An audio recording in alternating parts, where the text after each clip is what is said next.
With feminism being a movement specifically created to empower women and bring equal rights with men, it can seem counterintuitive that one of the greatest objections that detractors have is that in spite of how the movement presents itself, it actually stands against women by trying to get rid of that which makes us women, the idea that feminism diminishes femininity. Gender roles are the societal constructs that create the expectation of members of any particular gender to act and appear a certain way. They are ingrained into our society to the point that our demeanor, actions, appearance, and even rights are largely based off of gender. Societal expectations dictate that men act and appear masculine at all times, and that women must act and appear feminine. These societal constructs are something that the feminist movement has long struggled against, in order to free both men and women from these expectations placed upon them because of their gender. And this is why some would say that feminism diminishes femininity. However, this displays a complete misunderstanding of the real goal of fighting against gender roles. The feminist movement seeks to destroy the gender roles which oppress women and force us to take a lower place in society. In a truly feminist, egalitarian society that feminists fight for, women could express themselves the way they choose, and our femininity is to be praised and celebrated, not abolished altogether. That reality is not the one we live in now.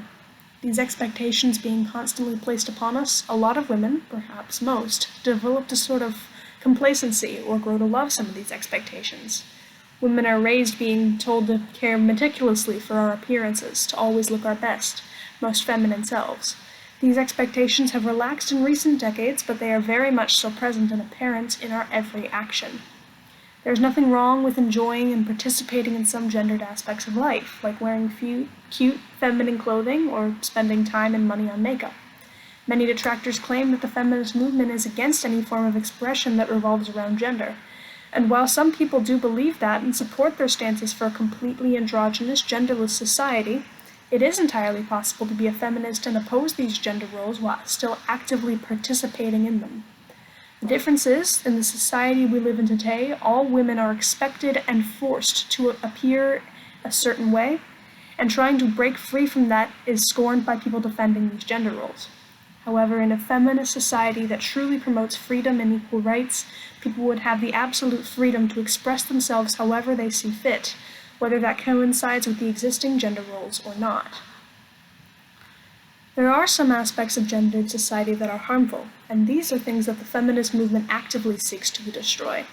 Unrealistic beauty standards peddled by money-driven corporations get girls unmasked to internalize a false idea of how their bodies should appear, and go to ridiculous lengths to fix what magazines tell them are flaws.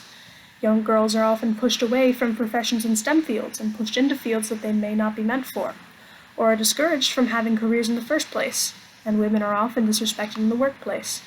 These aspects of gender roles are openly denounced by the feminist movement, but the basic concept of femininity is something to be celebrated.